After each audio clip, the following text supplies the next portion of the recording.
Eu podia não fazer vídeo, né? Assim, um jogo triste e decepcionante.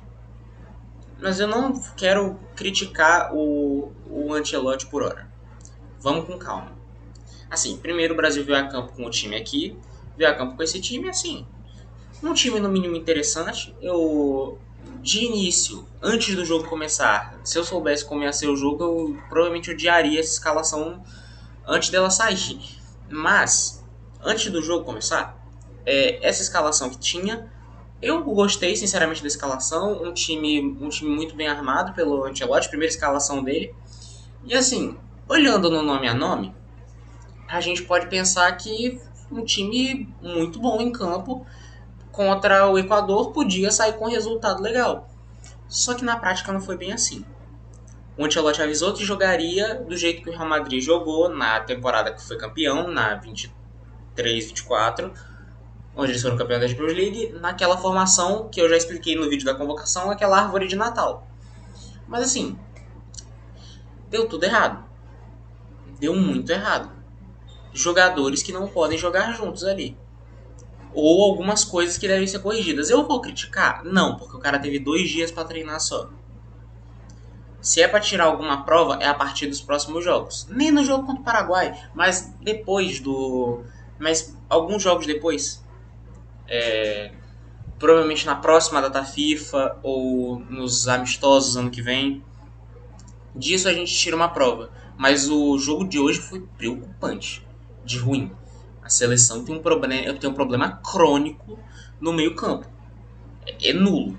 Eu vou falar parte a parte primeiro. Vamos. Primeiro, começando voltando para a escalação, a gente tem o Alisson no gol, já sabia que seria ele, indiscutível. A gente tinha dois laterais que foram para mim pontos negativos no jogo, porque uma formação dessa, que você usa 3 volantes no meio campo e não usa pontas, você precisa que os laterais subam para dar amplitude pro jogo, para dar um jogo lateral. Os laterais do Brasil não subiam. O Wanderson ficava muito na defesa, o Alexandro tentava subir e não conseguia porque acabava perdendo a bola para os outros. O Alexandro mal pra caramba. O Wanderson não conseguia subir direito e quando vinha para defender, vinha 2 em cima dele. Partida muito ruim dos laterais. Se eu sou o Ancelotti, já que eu tenho 3 no meio campo, eu libero mais gente para ir para o ataque. Eu libero os laterais para avançarem, para eles fazerem companhia ao Vinícius Júnior, ao Richarlison, ao Estevão, que hora ou outra caía para a ponta. Porque deixar os caras no ataque sozinho não vai ajudar em nada. Os caras no ataque sozinho não vão render. Teve 2 ou 3 lances de Vini e Estevão que eles chegavam no ataque sozinhos e não chegava ninguém para acompanhar. Aí vinha 2 e desarmavam. Não pode fazer um negócio desse. Na dupla de zaga, pela primeira vez em muito tempo, uma dupla de zaga bem segura, uma dupla de zaga realmente muito boa. O Alex, no caso, Alex zagueiro, porque tem o Alexandre lateral e o Alexandre Ribeiro, zagueiro. O Alex Ribeiro, zagueiro, foi muito bem no jogo. Uma senhora partida. Vestiu a camisa da seleção e não sentiu medo nenhum. Parece que já estava há anos na seleção. E é a primeira convocação dele e já convocado, estreando. Cara, assim, muito boa partida dele. Muito seguro. Cara de mal. Muito bom jogador ali. Ele já tinha feito uma baita de uma partida contra o Real Madrid na Champions League. Acho que o Lille ganhou esse jogo. O Lille ganhou. Cara, foi uma senhora partida do Alexandro hoje. Absurdo. Por mim, chegou para ficar. O Marquinhos, eu expliquei no último vídeo que eu não sou muito fã do Marquinhos, mas hoje foi uma partida decente do Marquinhos. Não comprometeu, uma partida muito sólida da defesa, ali no setor da zaga. No meio campo, para mim, foi o principal problema da seleção. Por quê? Bruno Guimarães e Casemiro, para mim, eles não podem jogar juntos. O Casemiro fez uma boa partida, retorno dele para a seleção, uma boa partida do Casemiro. Mas ele e o Bruno Guimarães não podem jogar juntos, porque senão o meio campo fica muito lento. E o Bruno Guimarães, ele não fez nada a partida inteira. Eu gosto muito do Bruno. Ele joga muito bem no Newcastle. Mas na seleção tem alguma coisa que ele não rende na seleção. Alguma coisa que eu não entendo por que ele não rende.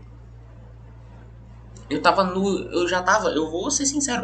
No segundo tempo, eu já tava torcendo pra ele trocar. Eu queria que acabasse o primeiro e ele trocasse o Bruno. Porque o Bruno não fez praticamente nada. E no segundo tempo, o Bruno jogou os 90, mas o Bruno tava morto em campo sem fazer nada.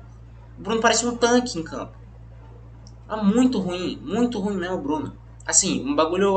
Assim, no meio-campo, o Casemiro fez uma boa partida. O Bruno Guimarães foi tenebroso e o Gerson até tentava uma coisa ou outra. Só que o que eu já vejo da torcida do Flamengo reclamando é que o Gerson tem um problema em finalização. E o Gerson, dos três meio-campistas, era o meia mais articulador, o meia que mais chegava no ataque. E quando ele chegava na cara do. Quando ele chegava em alguma oportunidade de chutar ou fazer alguma coisa, ele não chuta. Ele arranja um toque. Coisa que não é pra acontecer. Tá livre, chuta a bola. Não importa, chuta a bola. O Gerson, o único erro dele nesse time foi nessa escalação, nesse jogo de hoje, foi não ter coragem para finalizar. Inclusive, falando em coragem para finalizar, faltou confiança da seleção em chutar em muitos momentos. Teve um lance que deu revolta em mim, deu revolta nos narradores, deu revolta em qualquer um que assistiu, que foi o Wanderson ter recebido a bola livre e ele não teve coragem de chutar. Fora que, assim, o meio-campo muito espaçado. O meio-campo é um no centro do campo e os outros dois muito longe. Não tinha aproximação nenhuma para gerar uma sequência de passos. E ainda por cima, assim, efetividade zero. O ataque da seleção é praticamente nulo. Eu vou falar disso daqui a pouco, mas assim, cara, na moral, só de lembrar dos lances do jogo dá raiva, cara. Dá muita raiva. Assim, um jogo feio. Um jogo absolutamente feio. Não tinha muito o que dizer. O Equador foi muito bem no jogo. O Equador foi bem. Assim, uma senhora partida do Caicedo. A geração equatoriana é muito boa. Essa geração do Equador que estava jogando hoje é boa, é uma boa seleção. O Caicedo, o Kendry Paz não chegou a entrar, mas estava no banco. Ele é muito bom jogador também. O Kendry, para quem não tem uma noção, o Kendry ele é tipo o Endrick. O Endrick no Equador. Porque ele é muito jovem e foi vendido para a Europa muito cedo. Por ser uma grande promessa. A diferença é que o Endrick é centroavante e ele é camisa 10. O Kendry é muito bom jogador. Só que ele nem entrou no jogo, mas ainda assim, para ter uma noção do quão a seleção equatoriana é bem boa. Só que, assim, mesmo sendo fora de casa, você é a seleção brasileira, você tem que dar um trabalho para a seleção do Equador. Não pode passar um jogo sendo nulo. Agora, indo para o setor de ataque, assim, o Vini até tentava uma coisa ou outra, eu consegui ver uma melhora no Vini, mas não é o Vini que a gente espera ainda na seleção. Acabou a desculpa. A desculpa antes era, mas ele rende com o Ancelotti, não sei o que, pronto, o Ancelotti tá na seleção. Ele só rende no Real Madrid, não sei o que, aí não sei. O Ancelotti tá aqui. O Ancelotti é o treinador que mais sabe fazer o Vini jogar. Não tem desculpa mais. Tem que começar a render. Porque, assim, não pode ficar achando que vai ser cadeira cativa na seleção, Vini. Tem que começar a jogar bola, cara. Porque, assim, um dado muito importante é o Neymar não é convocado para a seleção, acho que há uns 2 anos. Neymar não é convocado para jogar tem 2 anos. E o Vini tem menos gols que o Neymar nas eliminatórias. E a eliminatória já tô acabando. O Neymar não joga há 2 anos, o Vini tem 1 gol em eliminatórias. O Neymar tem 2. Assim, cara, assim, o nosso melhor jogador no papel é o Vini. E ele não ter mais gols que o Neymar, que está sem jogar há 2 anos, é uma informação ruim, horrível. E eu sou muito fã do Vinícius Júnior. Agora o que tem que entender é o seguinte: Vinícius Júnior estava tentando uma coisa. E o Richarlison? Cara, o Richarlison, eu gosto dele. Eu gosto de Richarlison. É bom jogador. Só que assim, é numa partida como essa que faz a gente se perguntar por que ele foi convocado. Se ele foi convocado realmente porque o Ancelotti, Se ele realmente foi convocado porque o Ancelotti tem confiança nele. Porque, assim, errou tudo que tentou. Errou tudo. Não conseguia acertar um pivô, não conseguia acertar um passe. Entregou 2 bolas pro Equador vir em contra-ataque. Assim, uma partida muito questionável do Richarlison. Assim, E o único centroavante que a gente tem nessa convocação. Porque o único atacante, o outro que a gente tem, é o Cunha. O Cunha é camisa 10. Ele não é aquele centroavante de área. Não é aquele centroavante finalizador. Assim, pô. Assim, a gente ainda teve o Estevão que, hora ou outra, tentava uma coisa ali. Deu pra ver que o Estevão tava querendo o jogo. Só que ele tava sozinho. E o Estevão jogando pela ponta, ele é um entendimento geral. O Estevão jogando pela ponta, ele não rende tanto quanto jogando pelo meio. E ainda mais sozinho. Se é pra botar o Estevão na ponta, pelo menos não vai render o suficiente. Mas pelo menos bota alguém pra acompanhar ele. Bota o Wanderson. Ou o próprio Wesley, que ficou de fora desse jogo, teve que ser cortado, porque só podem entrar em campo 23 nomes dos 25 convocados. O Wesley teve que ser cortado fora. Se era para ter alguma opção no segundo tempo para ofensividade, botava o Wesley no lugar do Wanderson. Só que o Wesley foi cortado. Ou pedia pro próprio Wanderson subir. O Wanderson tá dando muita assistência pelo Mônaco. Por que não bota o Wanderson para subir um pouquinho? Para ir lá dar um apoio? Um time que não chegava a ninguém. Eu vou voltar a repetir dois lances, que foi 2 lances do Vini, 2 lances do Estevão, que eles chegavam no ataque e não tinha ninguém, eles estavam sozinhos contra 2. Aí não tinha muito o que fazer. Assim, não tem muito o que falar desse jogo, esse vídeo ia ser bem curto mesmo, porque assim, em atuações individuais e no coletivo como um todo, o time foi horrível. Não tem muito o que comentar sobre esse jogo. Só que foi uma partida muito abaixo e eu espero que melhore. Indo para um ponto aqui, falando um pouco de cada jogador, por mim o Alisson foi tranquilo, o Wanderson e o Alexandro tem que subir mais para ataque, tem que melhorar. O Alexandro Ribeiro, o zagueiro, bom, por mim pode ficar. Eu tenho um negócio comigo que a zaga precisa impor respeito. Precisa impor muito respeito. Porque quando você chegava em seleções, vou falar seleções antigas agora. Quando você chegava em seleção antiga, você encontrava na Itália, você encontrava Nesta, Maldini, você encontrava Cannavaro, pô, absurdo. Você chegava vamos pegar uma outra aqui, uma outra seleção campeã. Assim, você pegava seleção do Brasil em 2002, você tinha Lúcio, pô, se impõe muito respeito. Aí você pega hoje, você tem Alexandro, bom nome, impõe respeito. Aí você tem, se contar com quem tá lesionado, quem pode voltar nas próximas colocações, que eu tenho certeza que vai voltar, é Alexandro, Magalhães, Bremer, pô, nome que impõe respeito. Aí você chega na seleção e você tem o Marquinhos.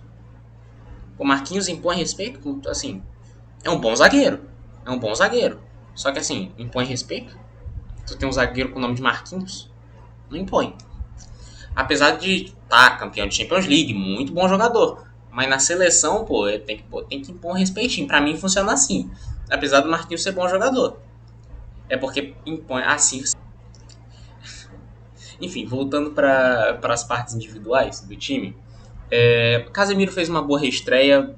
Casemiro, por mim, titular tranquilo. O Bruno Guimarães, por mim, banco. Assim, jogou muito mal. Jogou muito mal o Bruno Guimarães. E o Gerson pode continuar. O Gerson vinha sendo destaque do Brasil nas últimas convocações com o Dorival e ainda consegue fazer alguma coisa aqui no jogo de estreia do Ancelotti. Por mim, tranquilo. Para meia de criação. Pro próximo jogo a gente tem a volta do Rafinha. Rafinha não jogou hoje porque estava suspenso.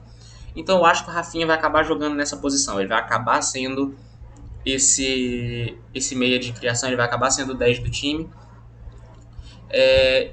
E no ataque a gente teve o Estevão, né? Falar do Estevão. Fez uma boa partida, só que no segundo tempo morreu. Morreu fisicamente, morreu taticamente, porque todo mundo já sabia o que o Estevão ia fazer. E o Estevão não conseguiu produzir nada no segundo tempo. Vini tentou alguma coisa ou outra e até por mim, ok, uma partida bem mais ou menos. O padrão Vinícius Júnior nos últimos tempos, agora eu quero ver como é que ele vai se sair. E Richarlison foi nulo. Horroroso. E, bom, para a próxima partida contra o Paraguai, na terça, vai ser em Brasil, tá? Vai ser no Brasil o jogo. A gente jogou fora de casa esse, o próximo é em casa. Eu acho que o Brasil vai vir a campo com algumas alterações. Eu não acho que o Ancelotti vai manter o mesmo time. Se ele manter, eu considero um pouquinho de teimosia, porque o time não deu certo. Porque ele tem que aproveitar que o jogo é em casa e fazer uma proposta diferente de jogo. Porque a gente deixou muito o Equador com a bola. Tem que fazer um jogo um pouco diferente quando jogar em casa. Então eu acho que o time que vai a campo contra o Paraguai na terça vai ser Alisson, Wanderson e Alexandro, Marquinhos e o Alex Ribeiro. Essa parte da defesa eu acho que não muda. No meio-campo, eu acho que ele vai Casemiro, Gerson, Andrei ou o Ederson. Eu julgo que eu acho que ele vai tacar o Andrei. Acho que o Andrei tende a ser o titular. O Andrei tende a ser o titular porque foi o que ele já fez a estreia. Ele já estreou o Andrei nesse jogo contra o Equador. Mal pegou na bola, mas eu acho que ele sentiu que pode usar o Andrei nessa posição. E vai...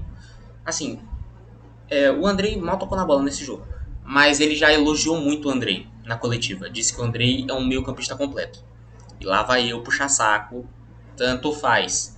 O Ancelotti elogiou. Deixa ele. Eu acho que ele vai ou o André ou o Ederson. A escalação tá aparecendo aqui pra vocês. De meia criador, Rafinha. No ataque, eu acho que ele vai de Vini e Richarlison ou Vini e Matheus Cunha. Aí eu não sei se ele vai tacar o Matheus Cunha para ser o 10, o Rafinha e o Vini no ataque. Não sei como é que ele vai organizar, mas provavelmente esse vai ser o time. Vai ser nessa forma, mais ou menos. E eu espero que ganhe do Paraguai, porque o Paraguai é o time que está na nossa frente, ou seja, confronto direto. Então, eu espero que seja um jogo bom, um jogo aqui no Brasil interessante, que dê para tirar coisa boa, dê para ver uma evolução, porque a gente tem pouco tempo para a Copa. A Copa já é no meio do ano que vem, a gente tem só acho que mais, sei lá, uns 6 jogos, sendo otimista, contando com alguns amistosos que vão marcar. 6 jogos da seleção até a Copa, então é pouco. A gente perdeu 3 anos de... A gente perdeu 3 anos com Ramon, Diniz e Dorival. Agora tem que organizar a casinha. E é em pouco tempo, porque a Copa tá batendo na porta. Mas enfim, esse é o vídeo. Espero que vocês tenham gostado. É um vídeo um pouco mais curto e bem mais corrido, porque não teve muito o que falar. Assim, eu espero que melhore. Então, falou. Agora que eu parei pra pensar, sinceramente, o Vasco tomou gol do... O Vasco, não, a seleção tomou... A seleção do Paraguai ganhou do Uruguai. Eles estão na frente da seleção brasileira. E um dos gols foi do Galarza Vasco. Grande Modric paraguaio. Bicho, na moral, futebol é maluquice.